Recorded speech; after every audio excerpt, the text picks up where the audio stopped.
Assalamualaikum warahmatullahi wabarakatuh. Good evening, Mr. Andre. Good evening, class. We are from Group 5. The members of this group are First Yorini, Liha Nurrahmah, Siti Aspiah, and I, Shifa Fitria. I would like to say thank you for coming in our online presentation. It is great to see you all in a virtual meeting. In this change, we would like to present about the sixth discourse material, pragmatic dimension, speech act, and translation.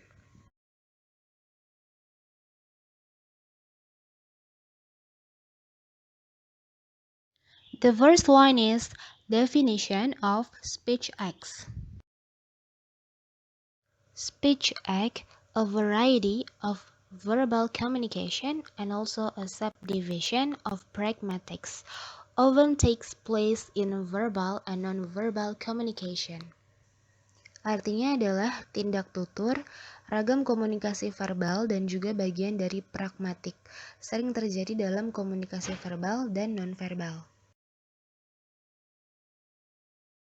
Speech act theory can explain how speakers and hearers use language. So we have three components of communication: the speaker, message, and hearer. Maksudnya adalah, teori seni wicara dapat menjelaskan bagaimana penutur dan pendengar menggunakan bahasa, sehingga kita memiliki tiga komponen komunikasi, yaitu penutur, pesan, dan pendengar. Speech act theory was developed by British philosopher G.L. Austin, Baker and Alec, 1809. Jadi teori speech act ini sendiri dikembangkan oleh filsuf Inggris G.L. Austin, Baker dan Alec pada tahun 89.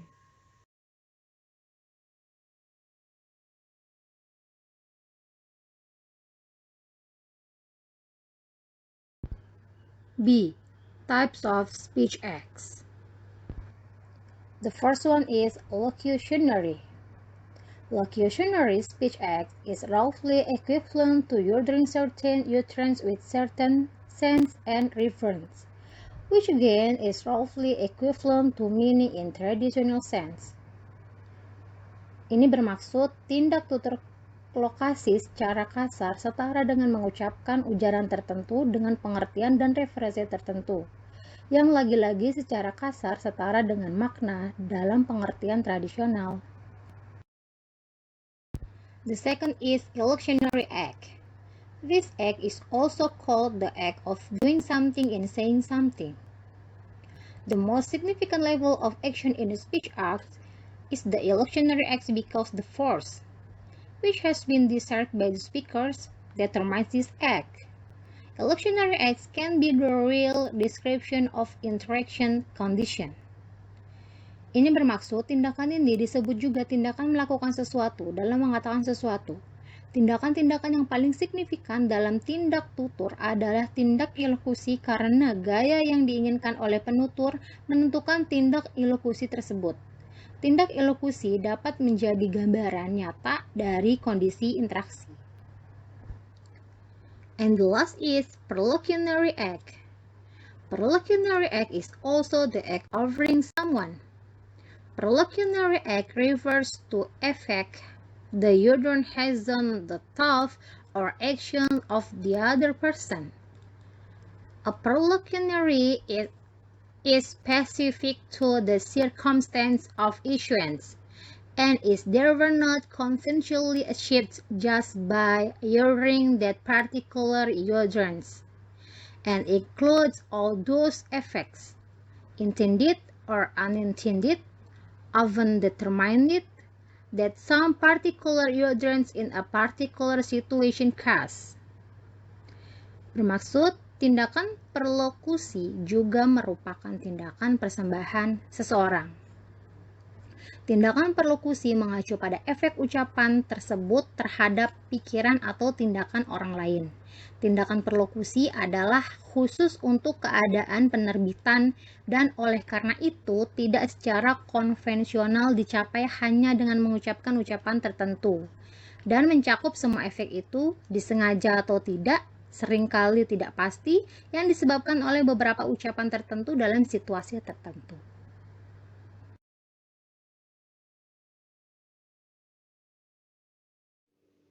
Saya, Liha Nurrahma, akan menjelaskan tentang classification of speech arts. Yang pertama ada representative art speech, arts that the utterance commit to speakers to the truth of the expressed proposition. The utterance are produced based on the speaker's observation of certain things, then followed by stating the fact or opinion based on the observation. Artinya itu, perwakilan adalah tindak tutur yang ucapan tersebut mengikat pembicara pada kebenaran proposisi yang diungkapkan. Ucapan dihasilkan berdasarkan pengamatan penutur terhadap hal-hal tertentu. Kemudian dilanjutkan dengan menyatakan fakta atau pendapat berdasarkan pengamatan tersebut. Yang kedua itu ada directive, area speech, as the speaker used to get someone else to do something. These speech acts include requesting, questioning, commands, orders, and suggesting. Nah, direktif itu adalah tindak tutur area direktif yang digunakan pembicara untuk membuat orang lain melakukan sesuatu. Tindak tutur ini termasuk ke dalam meminta, mempertanyakan, perintah, pesanan, dan menyarankan. Yang ketiga, itu ada commissive.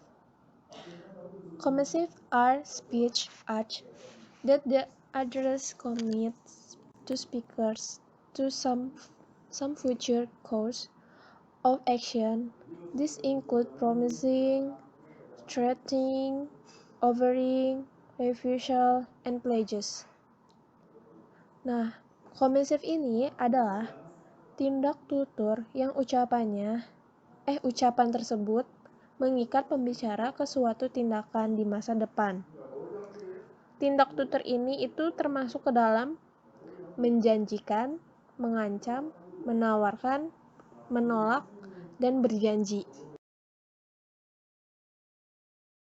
Yang keempat itu ada expressive art speech arts that the utterance express a psychology state.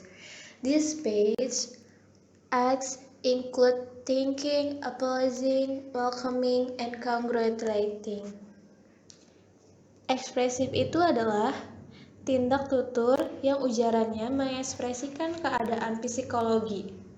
Tindak tutur ini termasuk ke dalam kata yang berterima kasih, meminta maaf, menyambut, dan memberi salam.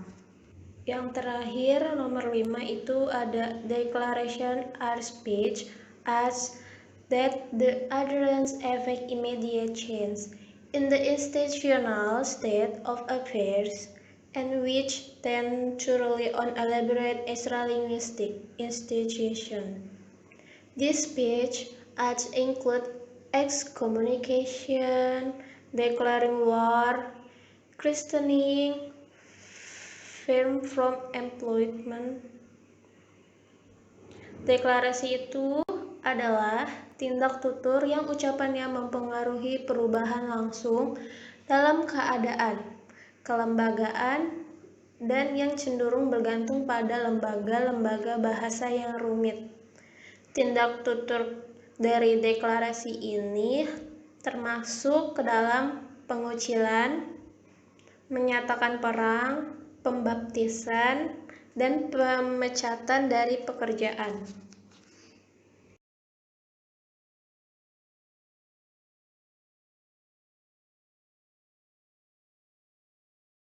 D. Speech act in second language. Factors such as idiomatic expressions and cultural norms are not functions as barriers to determine the intended meaning. When it comes to foreign language, those factors could hindrance someone's ability to truly understand the meaning of utterance. Jadi, faktor ekspresi idiomatik dan norma budaya tidak menjadi penghalang atau penghambat dalam menentukan makna suatu kata, tetapi faktor-faktor itu dapat menghambat kemampuan seseorang dalam memahami arti suatu ucapan dalam bahasa Inggris ataupun bahasa asing. It is hard to perform speech act in a second language because learners may not know the idiomatic expressions or cultural norms in the second language, or they may transfer the first language rules and conventions into the second language, assuming that such rules are universal. Jadi sulit untuk melakukan tindak tutur dalam bahasa kedua karena pelajar mungkin tidak mengetahui ekspresi idiomatik ataupun norma budaya dalam bahasa kedua, atau mereka mungkin mentransfer aturan dan mengkonvensi bahasa pertama mereka ke dalam bahasa kedua dengan asumsi bahwa aturan tersebut bersifat universal. E. Speech act in ELT.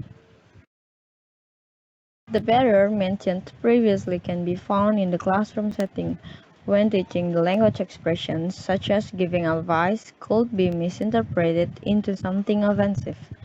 Penghalang yang disebutkan sebelumnya dapat ditemukan di ruang kelas saat mengajarkan ekspresi bahasa, seperti memberi nasihat bisa disalah artikan menjadi sesuatu yang menyinggung. In teaching the speech act in the classroom, the teachers or instructors should consider several things, since English for Indonesian students is the foreign language. Dalam pengajaran tindak tutur di kelas, guru atau instruktur harus memperhatikan beberapa hal karena bahasa Inggris bagi siswa Indonesia adalah bahasa asing. Someone could easily interpret advice-giving act as an act of criticism. Seseorang dapat mudah menafsirkan tindak memberi nasihat sebagai tindakan kritik.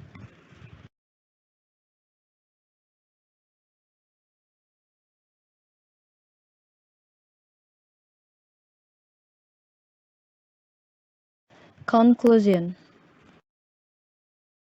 The ability to understand the hidden message of utterance is really important to have.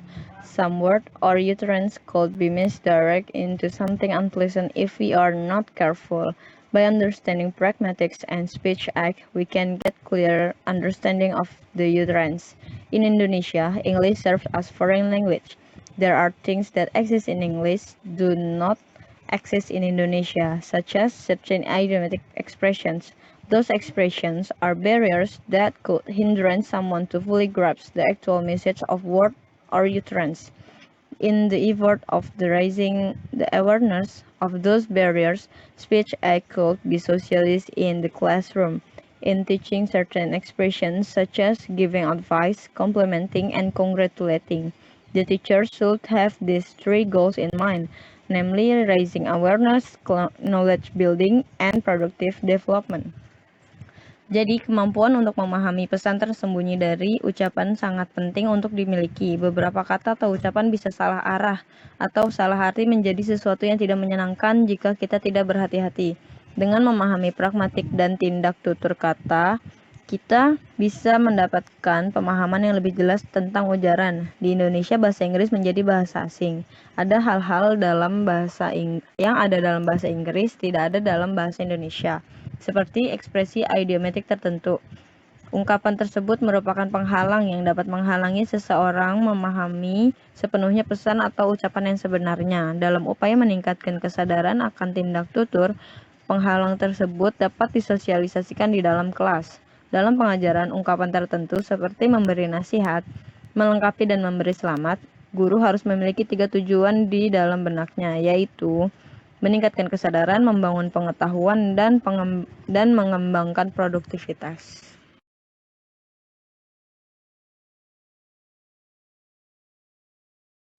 Well, this is the time to do the discussion to get more clearly information. There will be question and answer session. You can free ask a question about unclear explanation with our presentation. The number of questions will be limited. There will be 3 questions. We will try to answer any question you may have. But sorry, we only answered the question which relate to our material tonight. It is speech act and translation. Thank you for your kind attention. I would like to apologize if there is a mistake. Wassalamualaikum warahmatullahi wabarakatuh. Good night.